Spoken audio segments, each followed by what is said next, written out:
Hello everyone, welcome to my channel. आज हम chapter 3 first flight में स्टार्ट करने वाले हैं। हिज फर्स्ट फ्लाइट है ना। चैप्टर जो है आपका वो 2 स्टोरीज अबाउट फ्लाइंग। इसमें 2 पार्ट हैं, पार्ट 1 एंड पार्ट 2। तो इस वीडियो में मैं आपको पार्ट फर्स्ट कराने वाली हूँ, हिज फर्स्ट फ्लाइट। ठीक है, बेसिक थीम देखते हैं इसका। इस चैप्टर में आपका एक यंग बर्ड यानी कि एक सीगल के बारे में है। और वो जो सीगल है ना, वो छोटा होता है, उसको उड़ने से बहुत डर लगता है। बट लास्ट में वो क्या करता है, अपने इस डर पे ओवरकम कर लेगा, इस डर पे क्या कर लेगा, कंट्रोल कर लेगा बिल्कुल। और फाइनली वो उड़ना सीख जाता है। इसमें आप कह सकते हैं कि जैसे हम चीज़ें सोच लेते हैं अपने माइंड में, तो वही वो परेशान करता रहता है उस सीगल को भी, है ना। इसीलिए वो बहुत परेशान हो जाता है, उड़ भी नहीं पाता है। लेकिन लास्ट में वो क्या करता है, अपनी थोड़ा मेंटली स्ट्रांग होता है और अपने आप को क्या करता है, अपने आप को उड़ना सिखा लेता है। ठीक है, कोई उसकी हेल्प नहीं करता है और उसके घर से भी।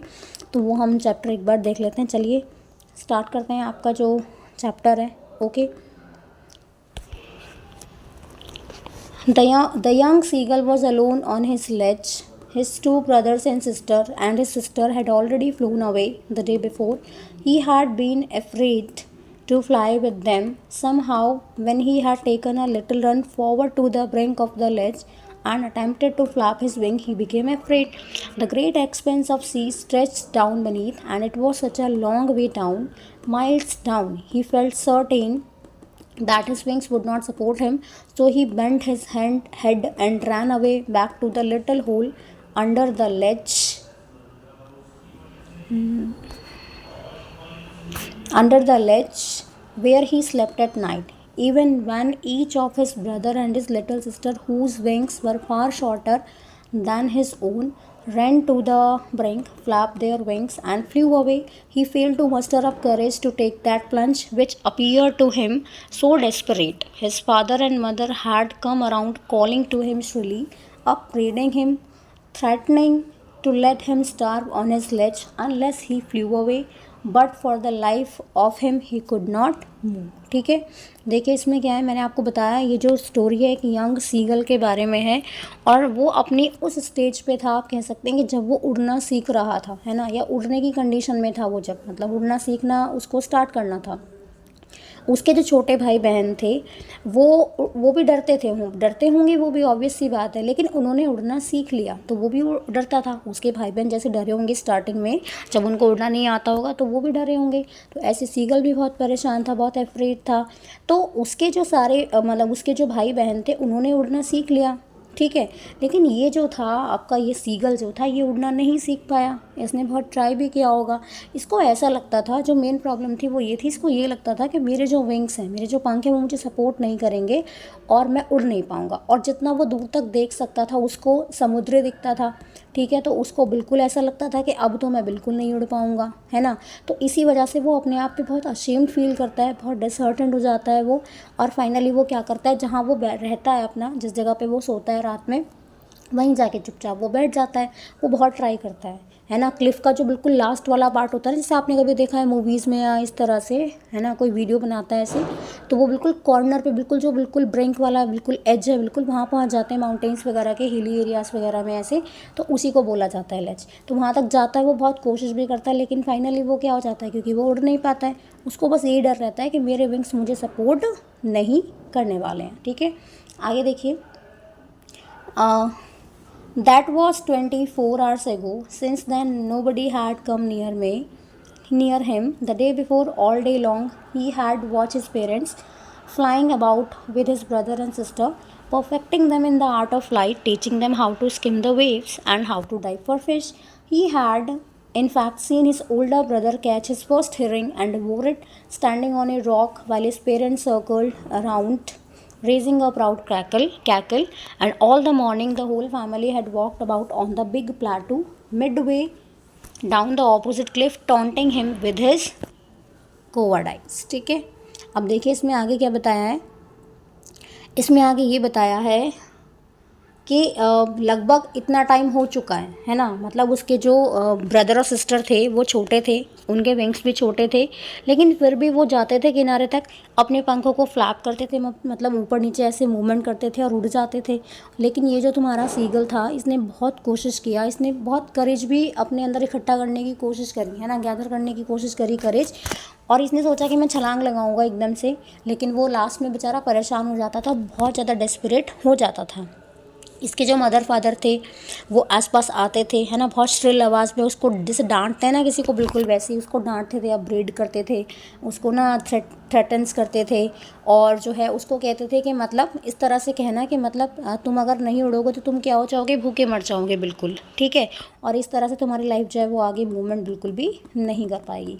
ये सारी, अब इसके जो पेरेंट्स हैं वो जो ब्रदर सिस्टर थे उनको तो उड़ना सिखा रहे थे, उनको हेल्प कर रहे थे बिल्कुल, लेकिन इसको हेल्प नहीं कर रहे हैं उसके बाद, और उनको ये सिखा रहे हैं, स्किम का मतलब होता है जैसे वेव को टच करके निकल जाना बिल्कुल ऐसे, तो उनके भाई बहन को वो सिखा रहे हैं, सीगल के जो पेरेंट्स थे वो, कि कैसे तुम्हें स्किम करना है वेव्स को, कैसे तुम्हें फ़िश को पकड़ना है ना। जबकि उसने देखा कि उसका जो भाई था उसने अपनी पहली मछली भी पकड़ ली है, और उसको कैसे खा रहा है, वो कितने मज़े से उसको खा रहा है, ठीक है, लेकिन ये बेचारा वहीं पे खड़ा हुआ है, इसके पेरेंट्स वहाँ पे आके बस इसको डांटते रहते हैं, सब ब्रीडिंग करते रहते हैं, ताने ही मारते रहते हैं ना, बिल्कुल इस तरह से वैसे करते रहते हैं, सामने की जो ऑपोजिट क्लिफ है उस पर खड़े होके, मतलब कि तुम कितने टिमिड हो, तुम कितने मतलब डरपोक टाइप के पर्सन हो, बर्ड हो।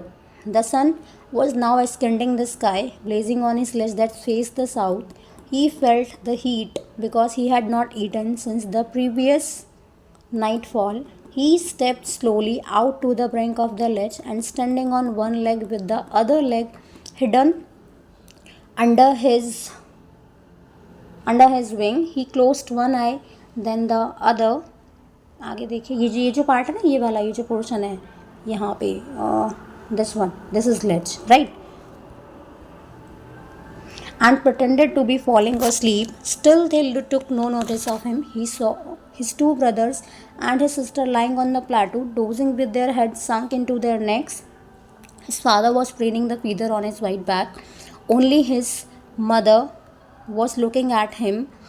She was standing on a little high hump on the plateau, her white breast thrust forward. Now and again she tore up at a piece of fish that lay at her feet and then scraped each side of her beak on the rock. The sight of the food maddened him. How he loved to tear food that way, scraping his beak now and again to wet it, right?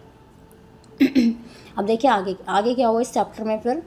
तो अब क्योंकि सूरज बहुत तेज़ था, है ना, बिल्कुल उस पर बिल्कुल चमक रहा था, सूरज बहुत शाइन कर रहा था, और उसकी गर्मी, सूरज की जो गर्मी थी वो अब इससे बर्दाश्त नहीं हो रही थी। एक तो इसने खाना नहीं खाया प्रीवियस नाइट से, अब वो बेचारा फिर से कोशिश करता है, लेज के किनारे तक आने की कोशिश करता है, लेकिन कोई नोटिस नहीं करता है, कोई ध्यान नहीं देता है, ट्राई भी करता है, कुछ भी नहीं हो पाता है। धीरे धीरे जाता है, वहाँ जाके प्रिटेंड करता है ना, मतलब ऐसे झूठा सा नाटक करते हैं ना एक तरह से, मतलब बहाने बनाना, ऐसे कोशिश करता है जैसे कि मैं मतलब सो रहा हूँ।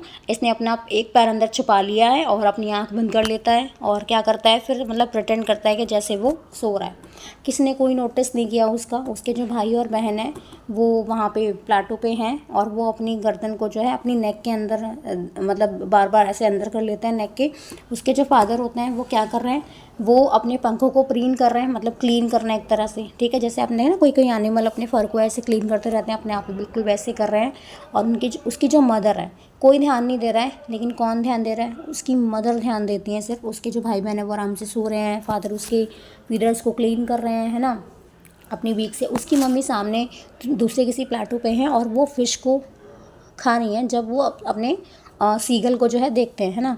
अब सीगल जो है जैसे वो खाने को देखता है, जैसे वो फ़िश को देखता है, वो बिल्कुल पागल हो जाता है ना, मैडन मतलब बिल्कुल मैड हो जाना, क्योंकि उसको बहुत ज़्यादा भूख लग रही होती है और उसको ऐसे ही खाना पसंद था। जब उसने देखा कि मेरी मदर ऐसे खाना खा रही है सामने, तो उसको और तेज़ भूख लगने लगती है। उसको मछली को इस तरह से खाना ही पसंद था, ठीक है। इसकी जो मदर होती हैं वो क्या कर रही हैं, उस मछली को ऐसे खा रही हैं और अपनी चोंच को बार बार रॉक पे ऐसे मतलब रब करके ना उसको शार्पन कर रही हैं वहाँ पे, ठीक है। आगे देखिए, गा गा गा he cried begging her to bring him some food. She screamed back derisively, but he kept calling plaintively, and after a minute or so he uttered a joyful scream. His mother had picked up a piece of the fish and was flying across to him with it. He leaned out eagerly, tapping the rock with his feet, trying to get nearer to her as she flew across. But when she was just opposite to him, she halted, her wings motionless, the piece of fish in her beak almost within reach of his beak. He waited for a moment in surprise, wondering why she did not come nearer, and then, maddened by hunger, he dived at the fish. अब देखिए क्या हुआ, उसे भूख लग रही थी बहुत ज़्यादा, बहुत तेज़ वो चिल्ला रहा था भूख की वजह से, है ना, अपनी मम्मी से कहना चाह रहा है कि मतलब मुझे वो फ़िश दे दो. उसकी जो मम्मी थी वो भी वापस क्या कर रही थी, स्क्रीम कर रही थी बहुत ज़्यादा गुस्से में, है ना. लेकिन फिर भी वो जो सीगल था वो बार बार कोशिश कर रहा था कि मतलब कैसे भी करके मुझे ये फ़िश मिल जाए. लेकिन जैसे वो बहुत देर से ट्राई कर रहा था तो वो बहुत तेज़ चीखने लगा, है ना. उसको लगा कि मेरी जो मदर है, जैसे उसकी मम्मी आ रही होंगी उड़ के, मछली उनके मुँह में थी, चोंच में थी मतलब, तो मदर जो सीगल थी वो आ रही होगी इसकी तरफ, और उनके चोंच में क्या था, वो फ़िश थी. तो वो बहुत एक्साइटेड हो जाता है. जैसे जैसे वो उसके पास आती हैं, सडनली क्या होता है कि वो रुक जाती है, उसकी जो मदर है ना, ज़्यादा दूर नहीं होती उससे, इतना होता है कि हाँ मतलब थोड़ा पास में ही होती हैं. अब वो इतना एक्साइटेड रहता है, इतना हंगर मतलब उसको लगा हुआ था, बहुत ज़्यादा भूख लगी थी उसे. तो वो क्या करता है, वो मछली पे डाइव करता है, ठीक है. और जब वो डाइव करता है तो उसको रियलाइज़ नहीं रहता बिल्कुल भी, उसको समझ में नहीं आता कि मैं कहाँ गिर रहा हूँ या मैं कहाँ पे डाइव कर रहा हूँ. बस वो क्या करता है, वो मतलब डाइव करता है उस पर, मछली पे, राइट. जब वो डाइव करता है, अब क्या हुआ, जब उसने डाइव करी तो वहाँ पे क्या हुआ कि वो जो मछली थी उसने उस पर डाइव कर दिया, उसकी जो मदर लेके आ रही थी वहाँ पे. आगे देखिए, सॉरी मिस हो गया, हाँ ठीक है. With a loud scream, he fell outward and downward into space. Then a monstrous terror seized him, and his heart stood still. He could hear nothing, but it only lasted a minute. The next moment, he felt his wings spread outward. His wing rushed against his breast feathers. Then, under his stomach and against his wings, he could feel the tips of the wings cutting through the air. He was not falling headlong now. He was soaring gradually downward and outward. He was no longer afraid. He just felt a bit dizzy. Then he flapped his wings once and he soared upward. फिर गा गा गा का sound करता है वो. His mother swept past him, her wings making a loud noise. He answered her with another scream. Then his father flew over him screaming. He saw his two brother and sister flying around him, curveting and banging and soaring and diving. Then he completely forgot that he had not always been able to fly, and commanded himself to dive and soar and curve, shrieking shrilly. ठीक है. अब वो hunger की वजह से वो क्या करता है, वो उस मछली पे जो उसकी मम्मी लेके आती हैं वो क्या करता है, उस पर डाइव कर देता है. इतना एक्साइटेड हो जाता है कि मतलब उसने ट्राई तो किया, ठीक है, कुछ देर के लिए वो शॉक में हो जाता है बिल्कुल, है ना, मतलब डर उसके अंदर बैठ जाता है बहुत ज़्यादा. और ये जस्ट कुछ मोमेंट का डर था उसका. उसके जो फीदर्स हैं वो फिर अपने आप खुलने लगते हैं. जैसे वो उड़ता है उसको फील होने लगता है ना, मतलब बहुत उसको ऐसे एक प्रेशर लगता है ना जब हम ऐसे जाते हैं ऊपर या ऊपर से नीचे आते हैं ऐसे, तो बिल्कुल ऐसा फील हुआ उसको. और उसके स्टमक में और विंग्स में जो उसके फीदर्स वगैरह थे उसको फील हुई, क्या विंड उसको फील होने लगी कि हाँ हवा मुझे क्रॉस कर रही है. उसको अपने आप को उसने ऐसा फील किया कि मेरे जो पंख हैं वो एयर को कटिंग कर करके कहाँ पे जा रहे हैं, मतलब उड़ने की कोशिश कर रहे हैं. अब उसका जो डर था वो कुछ मोमेंट्स के लिए था, फिर उसका डर जो था वो क्या हो गया, हल्का हल्का गायब होने लगा. अब उसे डर नहीं लग रहा था, थोड़ा सा नर्वस था, ज़्यादा नर्वस तो नहीं था, वो थोड़ा सा नर्वस था, ठीक है. एंड उसकी जो मदर थी वो आ गई उसके पास में, उसको अकम्पनी करती हैं, पूरी फैमिली आ जाती है, तेज़ तेज़ चिल्लाने लगते हैं एक्साइटमेंट से. और वो क्या कहना चाहते हैं, वो उसको वहाँ पे मतलब प्रेस करने के लिए आई है, कमेंट करने के लिए आई है कि हाँ तुमने उड़ना सीख लिया, तुमने अपने डर पे ओवरकम कर लिया है. Finally, then he completely forgot that he had not always been to fly, and commanded himself to dive and soar and curve, shrieking shrilly. He was near the sea now. He was near the sea now, flying straight over it, facing straight out over the ocean. He saw a vast green sea beneath him, with little ridges moving over it, and he turned his beak sideways and cawed amusedly. अब आगे देखिए क्या हुआ. जैसे उसने अपने इस डर पे काबू पा लिया तो वो भूल गया कि हाँ मैं कभी इससे डरता भी था. उसने ये सारी कोशिश अब तक नहीं की थी, मतलब ट्राई तो किया बट उड़ नहीं पाया, तो डर रहा था. लेकिन अब उसने सीख लिया, उसको लगा कि हाँ मैं कर सकता हूँ. तो वो कहाँ पे, उसने पूरे आसपास का जो जिस एक्सपेंस को देख के वो डरता था समुद्र के, उसने अपने आसपास जो भी ग्रीनरी उसको दिख रही थी, जितना वो देख सकता था उसने देखा, बहुत खुश हुआ, उड़ा वो अच्छे से. उसने अपनी फ़्लाइट जो थी उसको कंप्लीट किया. फिर वो जॉय से बिल्कुल स्क्रीम करने लगा जैसे उसने विक्ट्री पा ली हो, उसने जीत हासिल कर ली हो. His parents and his brother and sister had landed on the green flooring ahead of him. They were beckoning to him, calling shrilly. He dropped his legs to stand on the green sea. His legs sank into it. He screamed with fright and attempted to rise again, flapping his wings, but he was tired and weak with hunger, and he could not rise. Exhausted by the strange exercise, his feet sank into the green sea, and then his belly touched it, and he sank no farther.